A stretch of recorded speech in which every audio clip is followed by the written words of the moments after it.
Kiai Haji Muhammad Hasyim Asy'ari, tanggal 14 Februari tahun 1871 sampai 25 Juli tahun 1947, adalah seorang ulama, pahlawan nasional, serta merupakan pendiri sekaligus Rais Akbar, pimpinan tertinggi pertama, organisasi massa Islam, Nahdlatul Ulama.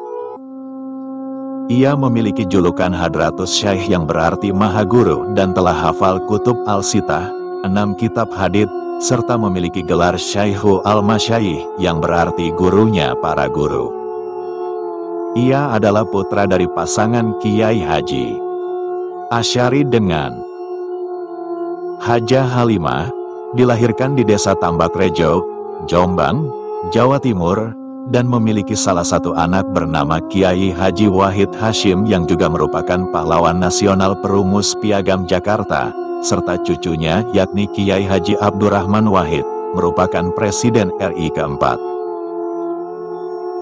Terbentuknya Nahdlatul Ulama atau NU sebagai wadah Ahlus Sunnah wal Jamaah atau Aswaja bukan semata-mata karena Kiai Haji Hasyim Asy'ari dan ulama-ulama lainnya ingin melakukan inovasi. Namun memang kondisi pada waktu itu sudah sampai pada kondisi genting dan wajib mendirikan sebuah wadah. Di mana saat itu, di Timur Tengah telah terjadi momentum besar yang dapat mengancam kelestarian Ahlus Sunnah wal Jamaah terkait penghapusan sistem khalifah oleh Republik Turki modern dan ditambah berkuasanya manhaj salaf di Arab Saudi yang sama sekali menutup pintu untuk berkembangnya paham sufi di tanah Arab saat itu.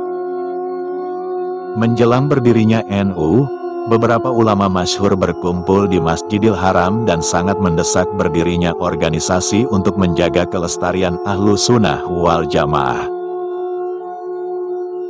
Setelah melakukan istikharah, para ulama di Arab Saudi mengirimkan sebuah pesan kepada Kiai Haji Hasyim Asy'ari untuk sowan kepada dua ulama besar di Indonesia saat itu.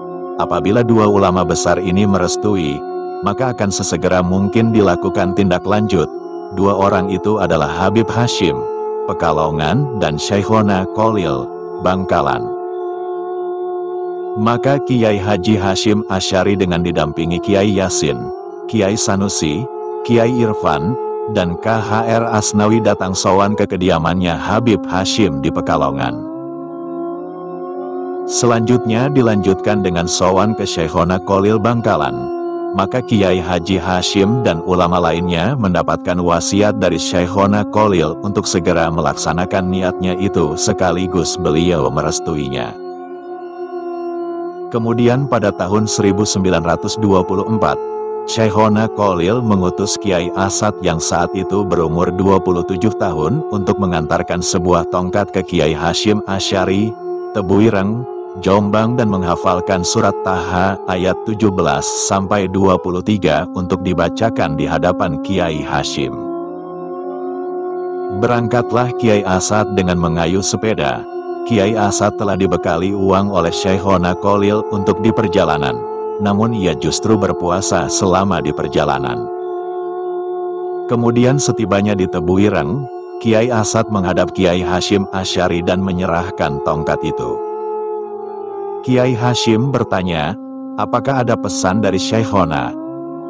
Lalu Kiai Asad membaca surat Taha ayat 17-23 yang arti terjemahannya. Apakah yang ada di tangan kananmu, wahai Musa? Dia, Musa, berkata, ini adalah tongkatku, aku bertumpu padanya, dan aku merontokkan daun-daun dengannya untuk kambingku. Dan bagiku masih ada lagi manfaat yang lain.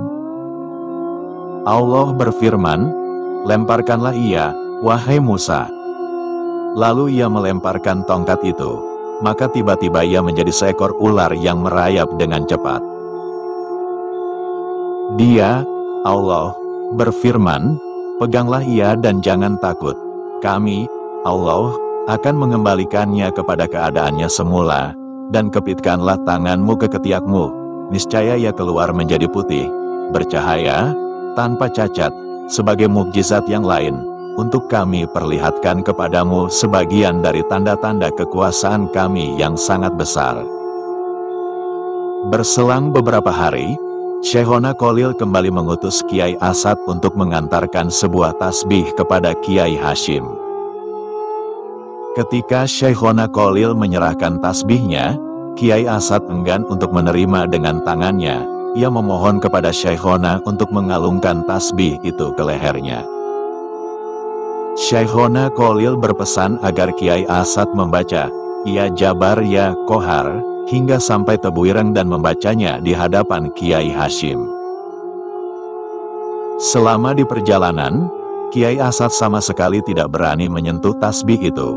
Hingga sesampainya di tebuireng, Kiai Asad segera menghadap Kiai Hashim dan memohon Kiai Hashim untuk mengambil tasbih itu dari lehernya seraya ia membaca, "Ya Jabar ya Kohar."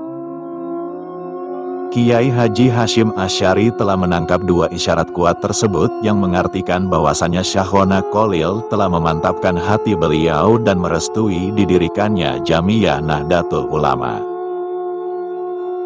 Setahun kemudian, pada tanggal 31 Januari tahun 1926 Masehi, 16 Rajab 1344 Hijriah di Surabaya berkumpul para ulama se-Jawa Madura. Mereka bermusyawarah dan sepakat mendirikan organisasi Islam Nahdlatul Ulama. Pemikiran dari Kiai Haji Hashim Asy'ari tentang Ahlus Sunnah wal Jamaah adalah ulama dalam bidang tafsir Al-Quran, Sunnah Nabi Muhammad, dan fikih yang tunduk pada tradisi Rasulullah dan Khulafaur Rasyidin. Selanjutnya, beliau menyatakan bahwa sampai sekarang ulama tersebut termasuk mereka yang mengikuti mazhab Imam Abu Hanifah, Imam Maliki, Imam Syafi'i, dan Imam Hambali. Pemikiran inilah yang diterapkan oleh Jamiyah Nahdlatul Ulama yang menyatakan sebagai pengikut, penjaga, pelestari, dan penyebar paham Ahlus Sunnah wal Jamaah. Ahlus Sunnah wal Jamaah dalam pandangan Kiai Haji Hashim Asy'ari tidak memiliki makna tunggal, tergantung perspektif yang digunakan. Paling tidak terdapat dua perspektif yang digunakan untuk mendefinisikan Ahlus Sunnah wal Jamaah, yaitu teologi dan fikih. Namun, jika ditelusuri lebih lanjut melalui karya-karya Kiai Haji Hashim Asy'ari, maka sebenarnya dapat diambil sebuah kesimpulan, yaitu bahwa Ahlus Sunnah wal Jamaah pada dasarnya lebih kepada pola keberagaman bermazhab kepada generasi muslim masa lalu yang cukup otoritatif secara religius. Resolusi jihad adalah suatu hasil dari perenungan dan penghayatan nilai-nilai Islam kebangsaan. Tak lama setelah merdeka, Indonesia kembali mendapat teror Belanda yang ingin kembali masuk menguasai Indonesia dari tangan Jepang. Presiden Soekarno mengutus Bung Tomo untuk menghadap Kiai Haji Hashim Asy'ari untuk meminta nasihat dan pendapat bagaimana kiranya hukumnya umat Islam menghadapi ancaman tersebut. Menanggapi hal itulah Kiai Haji Hashim Asy'ari mengeluarkan fatwa yang kemudian diputuskan dalam rapat para konsul NU se-Jawa Madura. Berikut isi teks asli fatwa tersebut. Bismillahirrohmanirrohim. Mendengar bahwa di tiap-tiap daerah di seluruh Jawa Madura ternyata betapa besarnya hasrat umat Islam dan alim ulama di tempatnya masing-masing untuk mempertahankan dan menegakkan agama, kedaulatan negara Republik Indonesia merdeka. Menimbang a. bahwa untuk mempertahankan dan menegakkan negara Republik Indonesia menurut hukum agama Islam, termasuk sebagai satu kewajiban bagi tiap-tiap orang Islam. B. Bahwa di Indonesia ini warga negaranya adalah sebagian besar terdiri dari umat Islam. Mengingat bahwa oleh pihak Belanda, NICA, dan Jepang yang datang dan berada di sini telah banyak sekali dijalankan kejahatan dan kekejaman yang mengganggu ketentraman umum.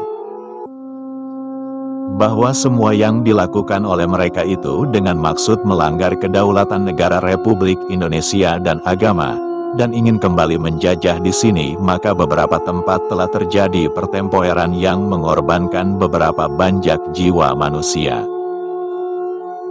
bahwa pertempuran itu sebagian besar telah dilakukan oleh umat Islam yang merasa wajib menurut hukum agamanya untuk mempertahankan kemerdekaan negara dan agamanya. Bahwa di dalam menghadapi sekalian kejadian-kejadian itu perlu mendapat perintah dan tuntunan yang nyata dari pemerintah Republik Indonesia yang sesuai dengan kejadian tersebut. Kiai Hasyim wafat pada tanggal 25 Juli tahun 1947 Masehi atau 7 Ramadan 1366 Hijriah. Saat itu di Kiai Hasyim menerima kedatangan utusan Panglima Besar Jenderal Sudirman dan Bung Tomo yang hendak mengabarkan keadaan negara setelah terjadinya agresi militer pertama pada tanggal 21 Juli tahun 1947.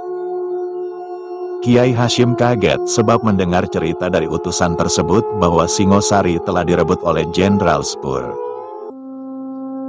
Mendengar kabar itu, Kiai Hasyim sangat kaget hingga beliau jatuh pingsan. Sempat didatangkan dokter namun nyawanya tak bisa diselamatkan lagi. Ia dimakamkan di komplek Pondok Pesantren Tebuireng, Diwek, Jombang.